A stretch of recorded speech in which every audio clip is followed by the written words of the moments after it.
Hello, everyone. Welcome to episode number 11 of the Interviews Playlist. Our special guest for today is Frank. Frank, do you want to introduce yourself?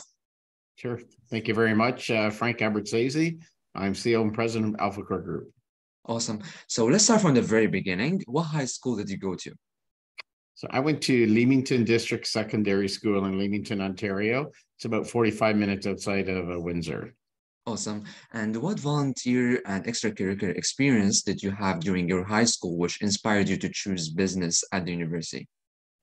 So in high school, I was in love with bookkeeping. When I took bookkeeping, I really liked that a lot. So I liked the accounting side of the world. And so I decided to pursue a business degree in the University of Windsor to explore becoming a chartered accountant. That was Oh, my initial awesome. dream in high school. Awesome. So how was your transition from high school to first year at university? What are some stuff you missed from your high school, and what are some stuff you actually loved about being a first year student at university? So because we were 45 minutes away, I decided to live in residence. I lived on campus the first year, and the next 3 years I lived just off campus within walking distance. I really like the autonomy of, the classes get to do your own schedule. And I really enjoyed, meeting people from different walks of life. And having grown up in a small town, we were kind of used to a lot of different traditions, I guess, and culture and different backgrounds. But then, going to university, we got to explore a whole new, different people, different challenges and dynamics. I really like that aspect of my university experience.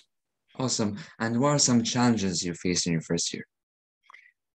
Challenges were always time management for studying. Let me just plug in here. So that was always the toughest part, right? Is there's so many distractions with sports and activities and going out and social time. So you had to find a good balance. For me personally, my challenge was I enjoyed going home on the weekend. I had a part-time job that I had in my hometown, and I got a lot of challenges from the guys on my floor my first year for not being one of them, not being like them, and not taking the social aspect of it to the level that they wanted. But I was okay with that. So I was proud that I didn't cave in on that kind of peer pressure to just become them to become them. So I chose my choices and was pretty happy with what I decided to do.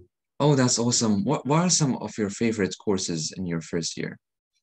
So my favorite course, two of them was management science, which is statistics. I don't know why I fell in love with that. And I did extremely well in business calculus. So the advantage of our high school is we had a grade 13, which was OAC, which is, the year after grade 12 back then. And we took the same calculus course and the same accounting course our first 2 semesters in university. So I went from, getting 70 something to getting, 90 something in calculus, for example. Stats I loved. I've always loved numbers, and I really enjoyed the stats class. Nobody around me really liked it, and I couldn't understand why. It just came natural to me, and I really enjoyed it. Yeah, awesome. Yeah, I actually can relate to that because I also took statistics in my first year and I really liked it. Nice. Yeah, and I even took it during high school, which actually was the reason why I took it again in university because I really liked the experience, especially with probability and like figuring out what are the outcomes or the possible outcomes that could happen from Mm-hmm. a scenario. Yeah. So, how did you go about gaining new connections in a complete new environment, moving from high school where the class sizes are small to university where you have large class sizes and you have many people from different backgrounds? So I didn't make a whole lot of new friends at first at the university. I kind of stuck out with the several individuals that I went to high school with. But then, as we got to know some more people, we became friends. Second and third year were a little bit better in terms of meeting people. I was in a smaller environment than the large group one in the first year. In the classes, we really didn't make any friends at all. It was tough. You kind of went to the class, sat in there, listened to the professor. It was more of dictation, right? A lot of dictation, a lot of writing on the boards, a lot of taking notes, and then you just went in between classes. So I found that part of it. I didn't socialize a lot. I didn't make a lot of friends.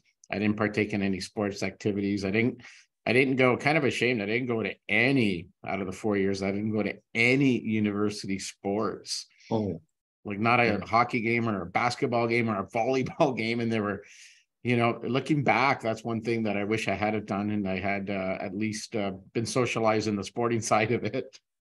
Oh, awesome. So how did your experience change moving past the first year into the upper years up until you graduated? So you became friends with a smaller group of individuals. There was five of them that I met in the years 2 to 4 that we hung out, and we went out quite a bit. We had common goals where we wanted to study, we wanted to social, we wanted to go out. So, we went out for meals once in a while, went to the movies. So there's a good balance there. And I really enjoyed that. But it was a small network of friends, and still stayed friends with the original three that I, had in high school, and a couple of their friends. So that interaction was actually really good. And you have to remember, we didn't have cell phones, we didn't have internet. So there was none of this social media communication. You had to have physically call someone's home or their residence with a landline. So Yeah, I know yeah. the audience might be laughing because we're not used to what that is, but again, it was a little bit a little bit more slower paced in terms of the communication, but we made do. In the building, we were across the hall next door to each other. It was a 2-story building, so it was nice, close knit quarters, and we did some floor building activities that kind of brought us together. That was kind of nice. Oh, awesome. And academic wise, what are some main skills, or I would say main experiences, which you believe helped you in your workspace? Can you repeat that? Sorry. What? Yeah, so like from an academic perspective, what are some stuff you learned from university, or you actually credit your university program in helping you in your career? So university taught me to continue to pay more attention to details. The one challenge that I found that really helped the skill set is most of the examination and tests were multiple choice true and false. What test is photographic memory. So I found you really had to pay attention. You had to really absorb it. Whenever we did any theory or any essay questions or applying thinking creative skills, I found I really excelled at that. So I had to learn to study differently, learn to take those skill sets, which has helped in the business world. In the business world, ask more questions. I seek to fully understand. I take a lot of notes, and I tend to remember things. And I think the university, those 4 years of and I called it photographic memory training, really helped. So today, my long-term memory is phenomenal. My short-term memory, as more terabytes get up here, is a little bit fuzzy once in a while, but I think that was a skill set that I really learned, was really paying attention to detail and remembering it. Oh, awesome. And what experiences did you have outside the classroom, like off campus, whether it's a job during university or joining student clubs? During university, I had 2 jobs. I worked on the weekends as a bartender at our local club in Leamington. And as the university wound down in the summertime, there was that job. And there was also at a supply place that I worked at. During the school piece, I really didn't go to work at that moment. In the summer, it led itself to the farm. So I grew up on a farm. So between university working every weekend, it was usually Saturday night, most Sundays. It, made time go by fairly quickly.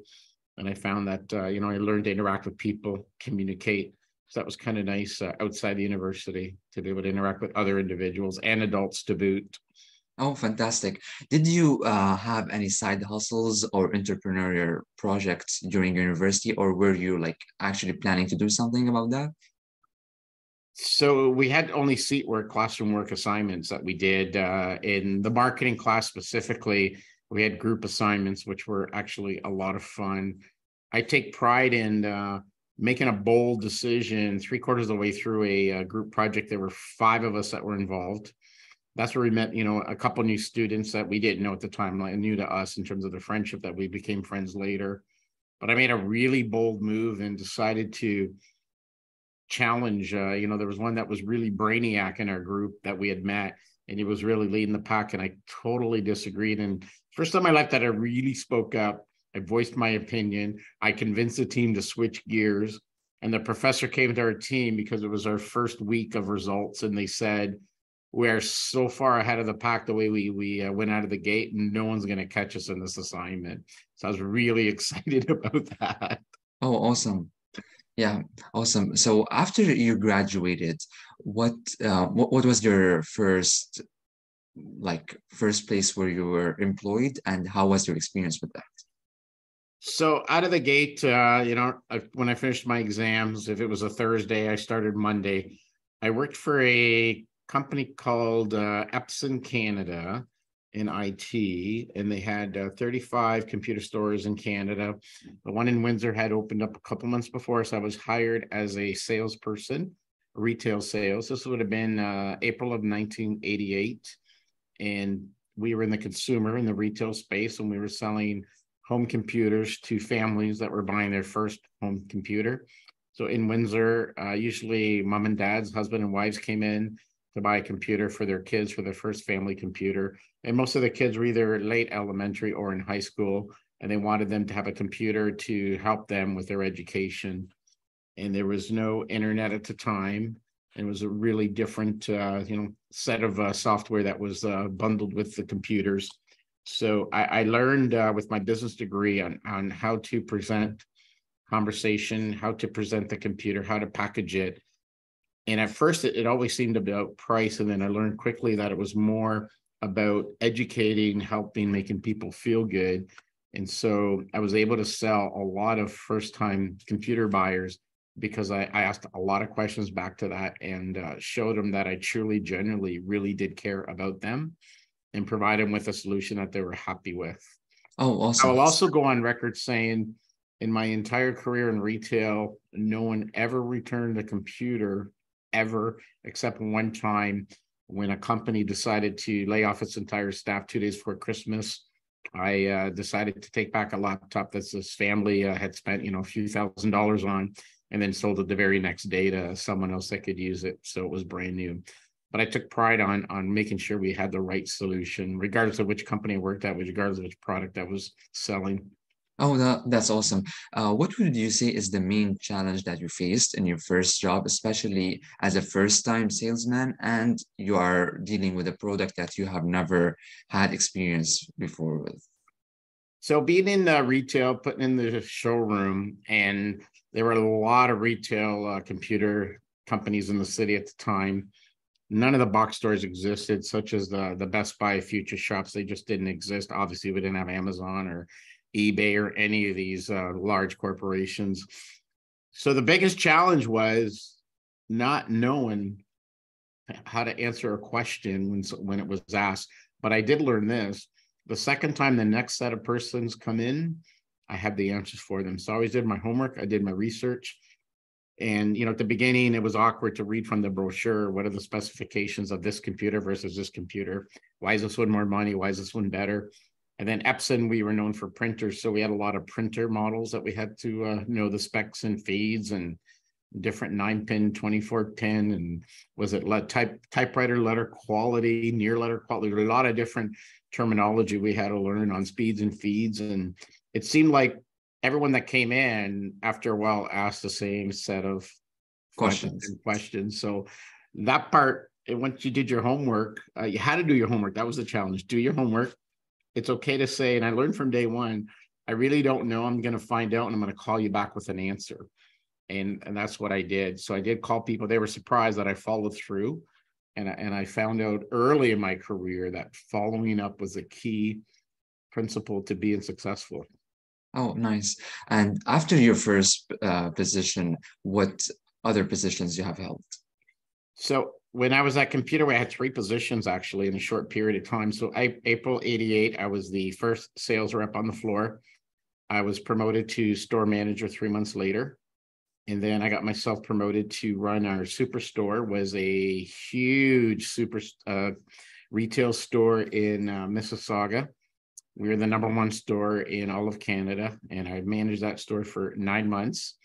And I ran both stores the first month for the transition, but I enjoyed being that store manager. I had a whole set of sales reps under me that were older than me.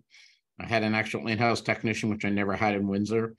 And I really enjoyed those 9 months at retail at a level that I've never experienced.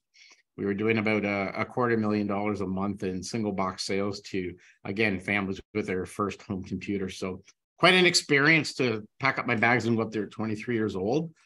And after 9 months, I did decide that I wanted to come back home, and I wanted to be here for family, for my roots, and to really take what I've learned and see if I can make it happen here locally. So those 9 months, I owe a lot to the corporation, to the store, and to the people that came in and supported me.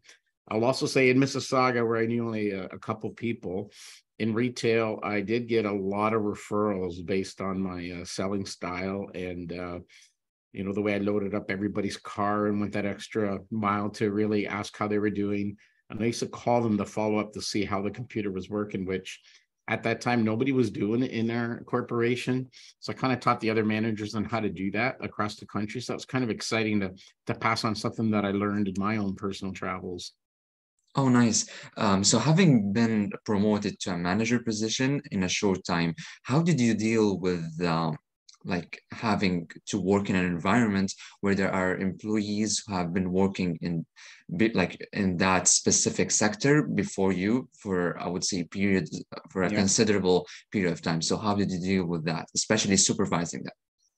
Well, communication was always number one, right? So as a manager, I had to do the schedule. So I decided to do it 2 weeks in advance. I asked everybody, the shifts that they preferred, because we were open 9 to 9 on some of the days, right? And Saturdays. So I was flexible. We weren't open Sundays back then. And you had to get to know everyone. So I always had one-on-one, ask how they were doing. And it's a lot of responsibility to manage because everything falls on your hands, right? So when things are going good, you want to credit your team. When the challenges come, the president calls you, you want to have answers and stand firm and bold and put things in place. I did learn a lot. I had a huge inventory, had a huge warehouse. We did have a huge sale that we brought in extra staff from other stores. I had 12 reps on the floor selling product for 3 solid days. And, we did some record sales. It was a lot of fun. But I learned as well. I had a binder where I had my own memos, and I found communication was definitely the biggest piece. You had to be able to articulate, document, and talk about some tough subjects without getting emotional and without pointing fingers.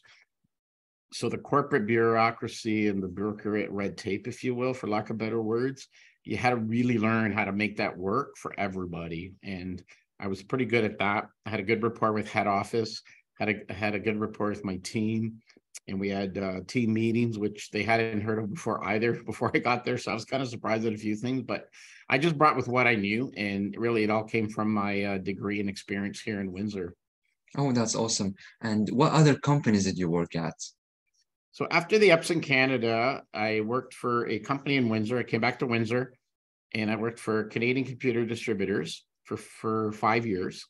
We had a retail and a corporate presence. So I did both. I worked in the retail. I managed the retail for a while, and I was also corporate sales knocking on doors in the city. And then I decided in January of 91, I was there 5 years. I decided to retire from IT and pursue a different career. Well, obviously that didn't work out.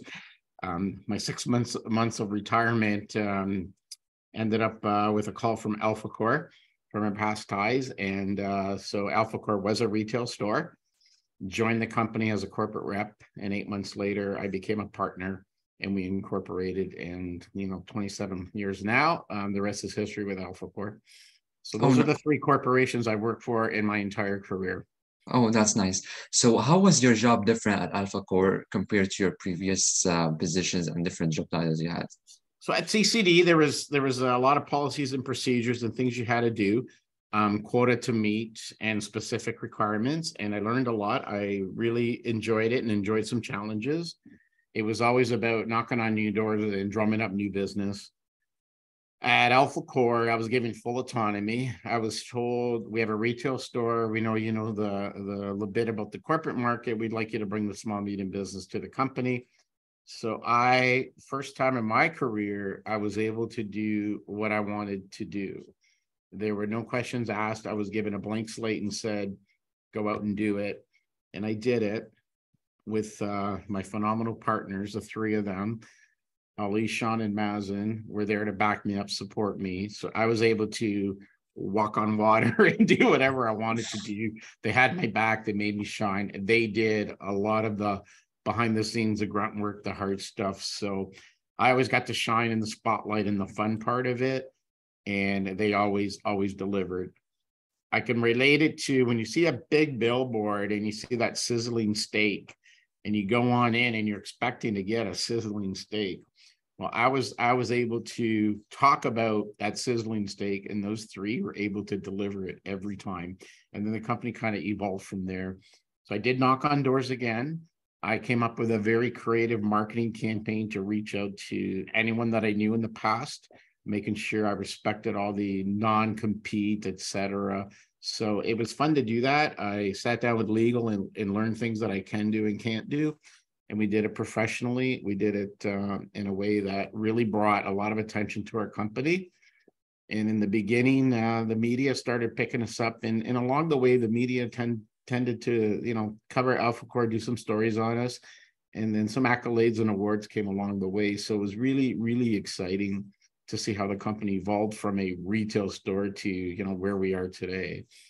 Oh, nice. So, what are some advices you would give to people who are in the business industry, who are interested or who would prefer working in an environment where they have full autonomy and they can basically interact with customers and generate sales in, I would say, in the way they would find more suitable, but they're not able to do so in their current environment, but they Right. would like to do that eventually. What are some advices you would give?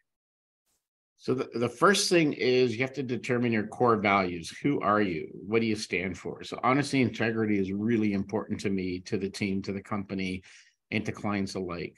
So I know in sales, when I wear the sales hat, we get a lot of challenges that, we'll say anything to get a sale.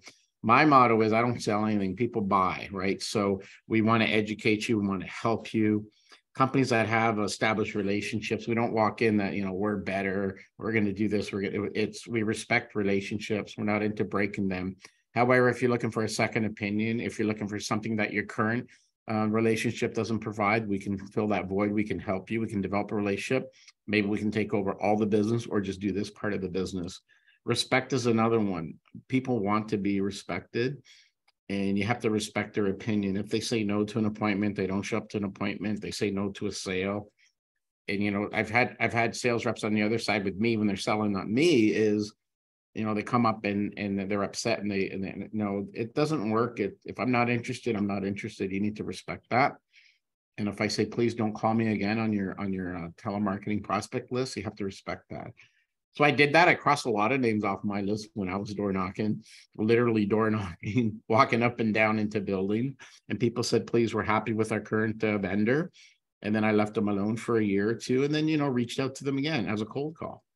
So your core values are critical. I walked away from deals, and our companies walked away from deals that just didn't feel right. And they weren't in the best interest of us and or the clients. So you have to really decide who do you want to be? And that's a tough one. Following up was the other skill set that I mentioned. And a lot of people talk about, we're going to follow up, we're going to communicate, we're going to. So talking about it and setting the stage of parameters, the policy, the procedure is one thing. Consistently delivering it is another. So you want to make sure that you deliver what you promise all the time, right? And it's, under promise, over deliver is always that expression that we use. So in my career, where I shined was communication, asking questions, sticking to my core values, and following up was the key that really set our team apart from the rest. Yeah, those are very valuable advices. Thank you so much for that. You're welcome. So, where are you currently at in your career? Well, I am currently at a stage where I'm really enjoying a good balance. So it took a long time to get this balance. And if you can do it sooner than later, I highly recommend it. Number one is your health. You have to put your health number one, because the rest of it's not going to matter. And so I'm at a stage, being in the career 34 years, health has been number one for quite a while now. My family comes number two, right? Because I can't do this without my family. I have an awesome Carmela is my wife that, 27 to year, actually more and more than that. And we're going to be 30 in June. and having her and my daughters Haley and Sid supporting me is very critical. So the third thing is now the work to career part. So you have to focus on that, and it has to become a priority. And I've enjoyed volunteering. We give back to the community. The team here is great. We do a lot of fundraisers and drives. We sit on boards. So we've given back a lot to the community to get good balance besides just the transaction side of the business. And the team's great at building rapport, not just internally. I think we have a pretty cool culture, but also with our clients in terms of supporting them, going to their golf tournaments, going to their barbecues when they have them. So it's developing a really well-rounded relationship. And Alpha Core is going to continue to grow. We've had 27 successful years. The team keeps growing, and we really enjoying helping people. We didn't talk about COVID, but these last 2 years during COVID, I'm very proud that my team here, the Alpha Corians, really helped a lot of people. They were there from day one. They were beyond the call of duty. Every time we needed anyone, they were available. So we're very blessed to have the technology in place to be able to do what we need to do to take care of those that needed us. And a lot of people needed a lot of help during this time. And we also did a number of things to help other people that were, non-Alpha Core business related, just, kind of like this conversation today. It's to help other people. Hopefully anyone listening to this can take away one or two things that will help make a difference. And that to me is self-rewarding. It's not about, hey, come on over here and, buy this from us and come be a client. It's more about how can we truly generally care and help each other. That with COVID really struck home and reminded all of us that, yes, we need to continue to do this, and all of us need to do a better job helping others and caring about other people. That was really critical, and it's going to continue at this pace. Yeah, that's very insightful. Thank you for that. What was your typical day during the pandemic working at AlphaCore? Typical day was driving in what I call an eerie road on the expressway with hardly any vehicle. It was really strange coming into the office. 6 of us were in the office, and 40 some people were at home overnight. So that was a lot of phone calls, a lot of emails, a lot of virtual meetings. We set up interactive webinars to help people. We did the first suddenly remote, me and a business acquaintance, Carolyn Hart. So we put a model together to help people on suddenly remote. We had a couple of stakeholders in the city here jump on to kind of co-sponsor it. And then the chamber ran with that format, which was kind of nice. I did an interactive with Frank Tuesdays and Thursday afternoons for an hour just to talk about how can we help each other? What do we need to do? What do we need to put in place? So the typical day was reaching out to the team. Friday afternoons at 4:30. I know this sounds funny, but I did a virtual team meeting for over a year, every Friday, 4:30, to reach out to the entire team, give them that virtual hug, because we're all alone, we're disconnected, we're isolated, nobody's going anywhere, and the weekend was coming up. So it's kind of a way to kind of say, hey, it's been a good week, what's going on this week, and have an interactive conversation. And a number of people came to me in the fall of 2020 and said, there's nowhere to network, we're feeling left out, we're not reaching out to people. So I decided to do Wednesday Wisdom, was what I called it. Wednesdays at 11 to 12. I did an interactive 1-hour virtual meeting just to network for well over a year. And then now we moved back into monthly in person. So those are our typical things. But the best part of COVID for me, not just that was demand in the company and everyone was there to deliver, and we grew tremendously and we learned a lot along the way. I got to go home every night to Carmela, Haley, and Sid, and we got to have dinner together, and we played games, and we made puzzles, and we watched some Netflix series, for example, and Disney series. So that, to me, I can never, ever get that back. I've got daughters that are in their 20s, and they're home, and we're spending full-time evenings and full-time weekends together. I don't know without COVID how we would have done it at that level that we did. So for me, that was something that was very exciting and happy and self-rewarding to have that quality time with the family for that long. Yeah, it's for sure very, very rewarding. What are some strategies you implement on a daily basis in order to avoid burnout and to preserve your physical and mental well-being? So during the warm months, a couple partners, we do a 45-minute walk in the morning. We do a 45-minute walk in the afternoon. And at 1 o'clock, we sit in my office. We have espresso. which is good because it's camaraderie, it's social, it's business, it's conversation. And then Friday's a partners for a very long time. We've always gone out for lunch together. So we have a partner agenda meeting, and then we do a lunch. So we're probably together at least 2 hours on the Friday. So those are things that help break up the day. They help increase communication. The leadership team, we're seeing communicating, we're seeing getting along together. We have very open door policies here. So those kind of things help. We encourage the team to partake in physical activity. We have a ping pong table. Outside, we're fortunate we have a fairly large open area that we could hit a couple golf balls. We can play catch. We can kick a soccer ball around. We have some company barbecues from time to time. This Friday, we have a potluck that's coming up.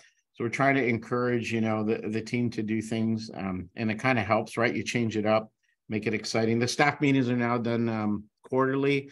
That we don't have to inundate with so much of the heavy business side of it. Halloween, we did a costume with a ping pong tournament. For Christmas, we'll do the ugly sweater thing again with the ping pong tournament. We have a holiday dinner. So we're trying to do things to encourage the team to get along, have some camaraderie, and team building is very important for us. And I think that helps with remove the monotony of if I'm here from 8 to 5 and just focus on work, because it's high in demand and there's a lot of work for everyone to do.